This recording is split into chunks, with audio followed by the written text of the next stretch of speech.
जय हिंद दोस्तों, कैसे हैं आप लोग। आशा करता हूँ स्वस्थ होंगे, मस्त होंगे। तो यार आज फिर सवाल जवाब करते हैं। तो पहला सवाल मैंने ले रखा है।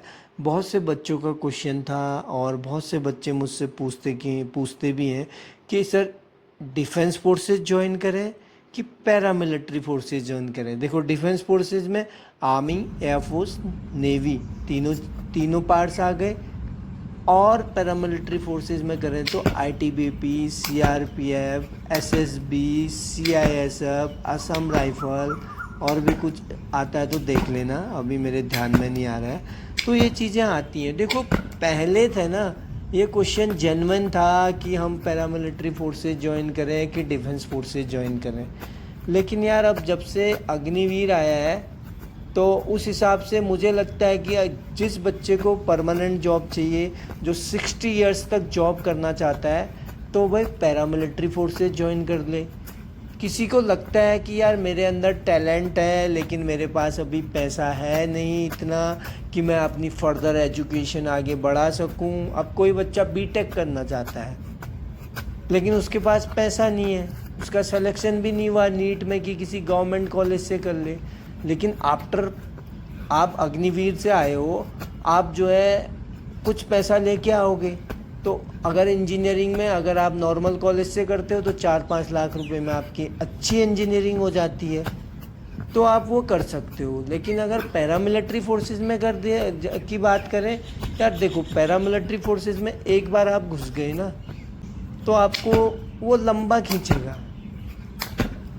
तो मैं ये कहना चाहता हूँ सभी बच्चों से कि एक बार अपने माइंड सेट करके जाएं कि यार मेरे को जो है 60 इयर्स की जॉब करनी है, या देख लो आजकल के हिसाब से, अग्निवीर के हिसाब से मुझे कितनी जॉब करनी है। देखो, अग्निवीर में हर 4 में से एक ही बंदा सेलेक्ट होना है। तो यार देख लो, 3 को आउट होना है। लेकिन पैरामिलिट्री फोर्सेस में इट्स अ डिफरेंट, आपको 60 साल की नौकरी करनी है। तो अपने हिसाब से अपना फ्यूचर गोल सेट करो। अब इसमें मैं कोई आंसर नहीं दे सकता। किसी के अंदर टैलेंट है, खूब भरा पड़ा हुआ टैलेंट है, यार वो तो यूपीएससी क्वालिफाई कर जाएगा अग्निवीर के बाद, वो बैंक क्वालिफाई कर जाएगा, पीओ क्वालिफाई कर जाएगा, वो जो है एसएससी क्वालिफाई कर जाएगा।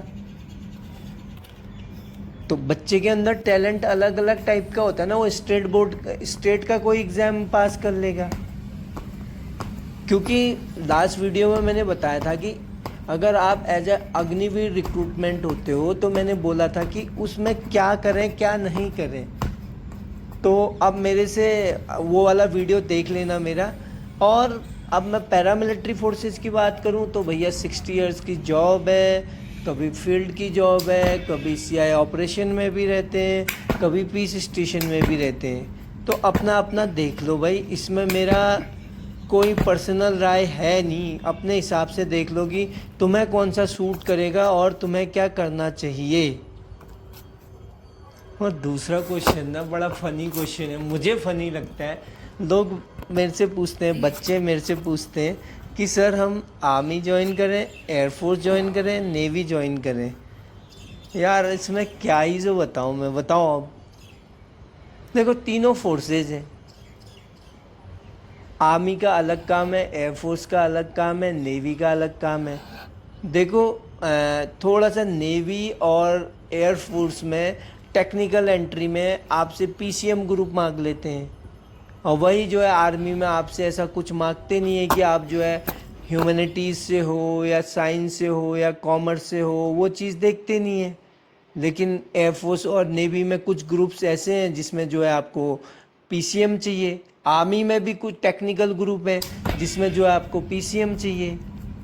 तो आपकी एबिलिटी पे डिपेंड करता है कि आपकी एबिलिटी क्या है और आप किस टेस्ट के लिए बने हो। क्योंकि देखो, ऑब्वियसली टेस्ट में भी बहुत डिफरेंस होता है। मैं रिटर्न एग्जामिनेशन की बात कर रहा हूँ। और एयरफोर्स नेवी का कॉल लेटर आने में देखो टाइम लगता है। आर्मी में रिक्रूटमेंट एकदम ऐसा होता है कि आपका जो है फिजिकल टेस्ट हो गया, रिटर्न टेस्ट हो गया, तो उसके 1-2 महीने के बाद जो है आपको आप उनके ट्रेनिंग सेंटर में भेज दिया जाता है। लेकिन एयरफोर्स में और नेवी में आप देखो तो बहुत टाइम कंज्यूमिंग है कि कभी कभी तो ऐसा होता है कि 1 साल बाद, 1.5 साल बाद या 2 साल बाद भी लेटर आते थे पहले। अभी का सिनेरियो मुझे पता नहीं अग्निवीर का, लेकिन पहले तो भैया एयरफोर्स में 2-2 साल भी लग जाते थे। तो यार आप फोर्सेस की बात करें कि कौन सबसे अच्छी है, यार कंपैरिजन करोगे ना, देखो नेवी होती है, अगर एक बार शिप में चले गए तो यार वो फिर 2-2 3-3 महीने तक घर नहीं लौट पाते हैं।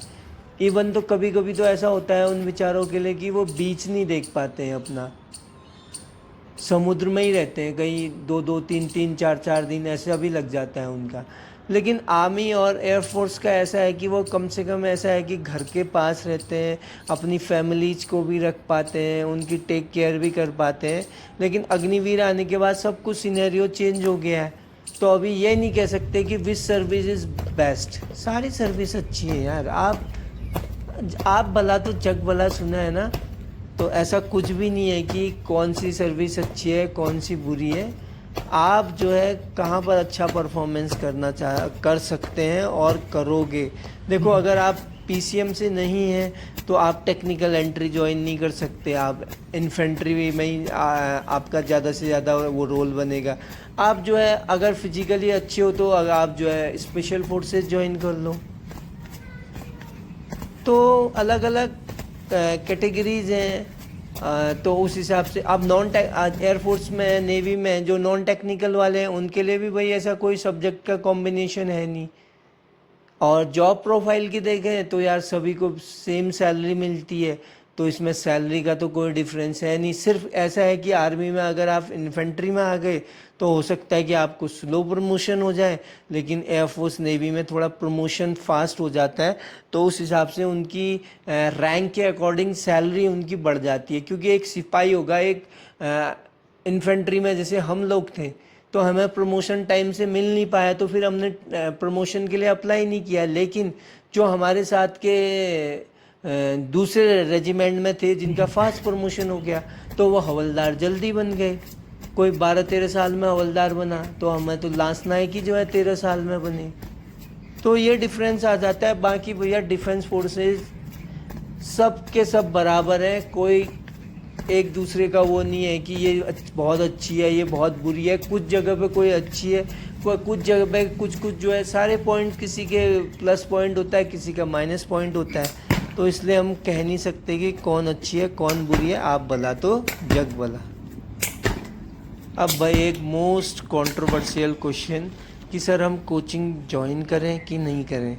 देखो यार, जब तक परमानेंट आर्मी रिक्रूटमेंट होता था या एयरफोर्स नेवी रिक्रूटमेंट होता था, तब तक जो है आप लोग कोई कोचिंग सेंटर वगैरह ज्वाइन कर लेते थे, तो दैट्स अ गुड यार, बहुत अच्छा था। तो यार आजकल के हिसाब से अगर आपको डिफेंस फोर्सेस ज्वाइन करना है तो मुझे नहीं लगता है कि यार कोई कोचिंग की ज़रूरत है या हम कोचिंग ही लेंगे। अब आप कोचिंग लेके अग्निवीर बनोगे तो यार ये तो कोई फैक्ट नहीं है, मेरा ये मानना है पर्सनली।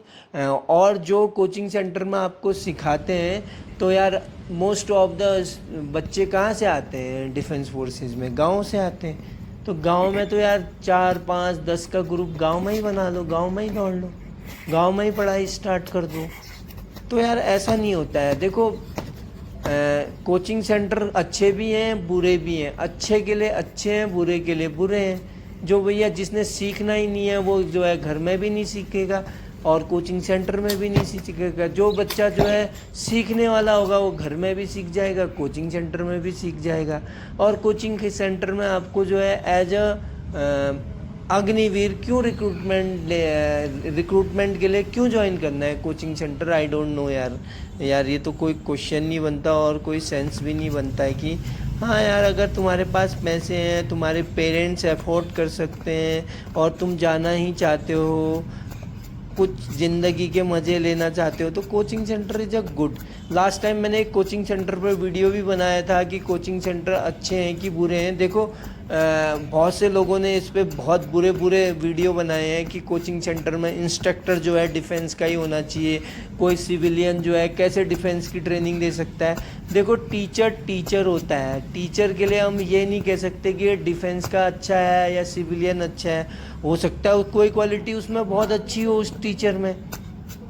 तो यार मैंने उस पर वीडियो भी बनाया था, बहुत कम लोगों ने देखा है, लेकिन उस वीडियो को देखना। मैंने उन जो चार दीवारी के अंदर बंद है ना, जिनके पास अच्छे अच्छे माइक्स हैं और जो है इंटरव्यू ले लेते हैं और कुछ भी बोल जाते हैं, अच्छी वॉइस है, तो सोचते हैं कि हम बच्चे हमारी तरफ अट्रैक्ट होंगे, हम ऐसा वीडियो बनाएंगे। तो कंट्रोवर्सी करनी है भाई। अब देखो कोई, अगर आप किसी भी गवर्नमेंट एग्जामिनेशन की तैयारी करते हो तो 10-10 20-20 हज़ार की कोचिंग सेंटर में सेलेक्ट कितने होते हैं? उस 10-20 हज़ार में से कितने सेलेक्ट होते हैं बताओ? कितने होते होंगे? 15-20। तो देखो ये कोई वो नहीं है, कोई भी सिखा सकता है। तो ये था आज का वीडियो। तो मिलते हैं भैया कल फिर एक नए वीडियो के